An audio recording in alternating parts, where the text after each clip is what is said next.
Hello and welcome to another video. इस video में मैं आपको बताऊंगा कि मैंने ये कार रेंडर ब्लेंडर में किस तरह बनाया। वीडियो स्टार्ट करने से पहले नोट के ये एक ट्यूटोरियल नहीं बल्कि एक ब्रेकडाउन वीडियो है, जिसका मतलब ये कि मैं इस वीडियो में ये नहीं बताऊंगा कि कौन सी चीज़ किस तरह करनी है, या मैं ये नहीं बताऊंगा कि कौन से शॉर्टकट्स यूज़ करने हैं। मैं सिर्फ एक ओवरऑल व्यू दूंगा कि मैंने ये रेंडर किस तरह बनाया। और वीडियो स्टार्ट करने से पहले make sure to leave a like and subscribe for more upcoming videos. And with that being said, let's begin the video. अच्छा, तो सबसे पहले मैंने स्केचफाइल से एक कार मॉडल डाउनलोड किया और उसको ब्लेंडर में इंपोर्ट किया। इंपोर्ट करने के बाद मैंने एक प्लेन ऐड किया और उसकी साइड को एक्सट्रूड करके एक फुटपाथ बनाया। और रोड मटेरियल के लिए मैंने अपने प्रीवियस प्रोजेक्ट में एक वेट सरफेस बनाया था, उसका सेम नोट ट्री मैंने कॉपी करके इसमें इंपोर्ट किया। और जो मटेरियल के टेक्सचर से उनको मैंने एक रोड मटेरियल के साथ रिप्लेस कर दिया। टेक्सचर को रिप्लेस करने के बाद मैंने नोट किया कि टेक्सचर का साइज प्लेन के साइज के मुताबिक नहीं है, तो उसको फिक्स करने के लिए मैंने मैपिंग नोड की जगह polygon over mapping node add कर दिया, जो कि टेक्सचर के साइज के साथ आपको उसको रोटेट करने की एबिलिटी देता है ताकि उसमें से आप टाइलिंग खत्म कर सकें। और सेम चीज़ मैंने की, उसका साइज़ कम करके मैंने उसमें थोड़ी रोटेशन डाल दी ताकि टाइलिंग खत्म हो जाए। और उसके बाद कलर रैम को मैंने थोड़ा सा ट्विक करके उसकी रफनेस को फिक्स किया और नॉइज टेक्सचर को यूज़ करके उसके साइज़ को भी चेंज किया। टेक्सचर्स को रिप्लेस करने के बाद मैंने एक स्ट्रीट लैम्प इंपोर्ट किया और उस पर भी मटेरियल अप्लाई करने के बाद उसका एमिशन ऑन कर दिया ताकि उसमें से लाइट आए। और क्योंकि एमिशन की लाइट की इंटेंसिटी इतनी ज़्यादा नहीं थी, इसलिए मैंने उन सब के आगे एक स्पॉट लाइट भी लगा दी ताकि उन सब की लाइट डायरेक्टली कार पे फॉल करे। साथ ही मैंने कैमरा एंगल भी चेंज किया और एक सेकंड कैमरा ऐड किया और उसके साथ कार की हेडलाइट्स को भी ऑन कर दिया। और फुटपाथ की साइडिंग के लिए मैंने कुछ लूप कट्स ऐड किए और उन सबको अपने नॉर्मल के अलोंग एक्सट्रूड कर दिया। और कार के मटेरियल्स को थोड़ा रियलिस्टिक शो करने के लिए मैंने क्विक्सेल बेसिस सरफेस इम्परफेक्शंस इंपोर्ट की और उन सबको कार के मटेरियल की रफनेस के साथ अटैच कर दिया। कार की बॉडी के अलावा कुछ कार की विंडोज के लिए भी मैंने सरफेस इम्परफेक्शन इंपोर्ट किए और उन सबको उनकी रफनेस के साथ अटैच कर दिया। इन्वायरमेंट के लिए मैंने एक स्काई टेक्सचर ऐड किया और उसकी सन एलिवेशन को काफ़ी कम कर दिया ताकि एक नाइट टाइम की लुक आए। इसके बाद मैंने कुछ स्मॉल इश्यूज जैसे कि कार की बॉडी की रफनेस और रोड के टेक्सचर का साइज, इन सब को एडजस्ट किया।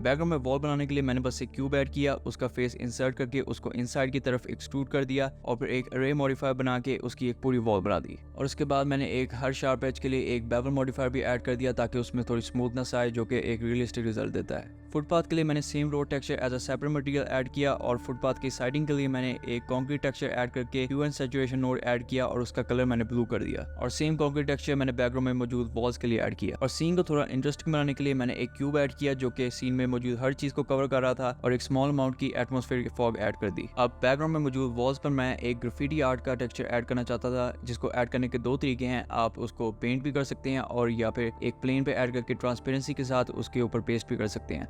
पेंटिंग वाला मेथड जो है वो जनरली आपके सिस्टम पर काफ़ी हैवी रहता है, जो कि रेंडरिंग टाइम को रिड्यूस करता है और आपका कंप्यूटर भी स्लो डाउन कर सकता है। इसलिए मैंने क्विक्सेल बेस से कुछ ग्राफिटी डिकल्स डाउनलोड किए और उनको एक प्लेन पे ऐड करके वॉल के सामने पेस्ट कर दिया। अब उनको वॉल के साथ ब्लेंड करने के लिए मैंने ये किया कि वॉल के बेस कलर के अलावा उसकी रफनेस, उसके मेटालिकनेस और उसके नॉर्मल नोड को मैंने डीकल के साथ पेस्ट कर दिया ताकि उसमें वॉल का एक टेक्सचर की लुक आ जाए। अब सेम प्रोसेस मैंने काफ़ी दफ़ा रिपीट किया। मैंने काफ़ी ज़्यादा डीकल्स ऐड किए और उनको एक दूसरे के ऊपर पेस्ट करके पूरी वॉल पर अरेंज कर दिया। ग्राफिटी टेक्सचर्स के अलावा मैंने कुछ ग्रंज टेक्सचर्स भी ऐड किए, जिनको मैंने वॉल्स के कॉर्नर्स और साइडिंग पर डाल दिया ताकि एक नेचुरल पुरानी वॉल टाइप लुक आ जाए उसमें। लेकिन उनको ऐड करने का मुझे कोई फ़ायदा नहीं हुआ क्योंकि मैंने वॉल्यूमेट्रिक्स भी डाले हुए थे, जिसकी वजह से वो फाइनल रेंडर में विजिबल नहीं थे।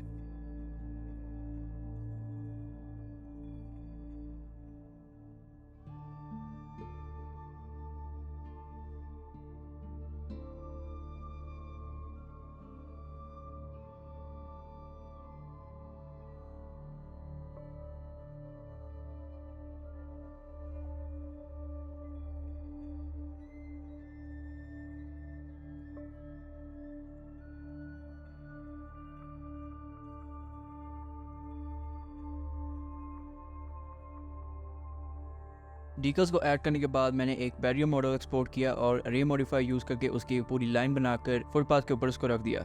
इन बैरियर को मैंने बाद में रिमूव कर दिया था क्योंकि ये कॉम्पोजिशन में इतना फिट नहीं कर रहे थे। और इसके साथ साथ मैंने कुछ और डिटेल्स भी ऐड की, जिस तरह की साइड पे एक गटर और रोड पे मार्क्स।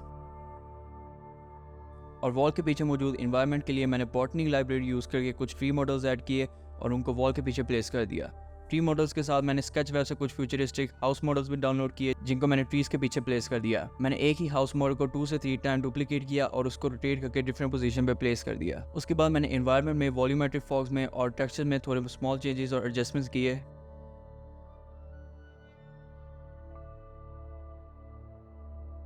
अब क्योंकि मैंने एंड पे अपना कैमरा एंगल चेंज कर लिया था तो जो कार के पीछे एनवायरनमेंट थी वो विजिबल नहीं थी, इसलिए मैंने हर चीज़ को डुप्लीकेट करके कार के पीछे एक और बार प्लेस कर दिया और जो डीकल्स कार के फ्रंट में थे उनको मैंने ग्रैब करके कार के पीछे वाली वॉल्स पे मूव कर दिया।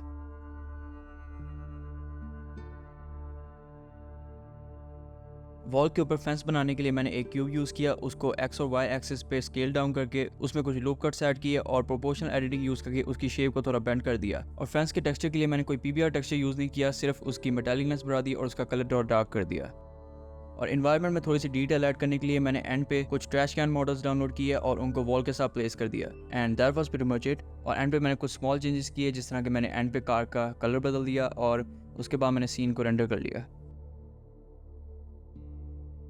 And this was the final result. If you like this video, make sure to leave a like and subscribe for more upcoming videos. अगर आपको ये वीडियो फॉर्मेट पसंद आया हो तो do let me know in the comments कि मैं इस तरह की और वीडियोस बनाऊँ या ना।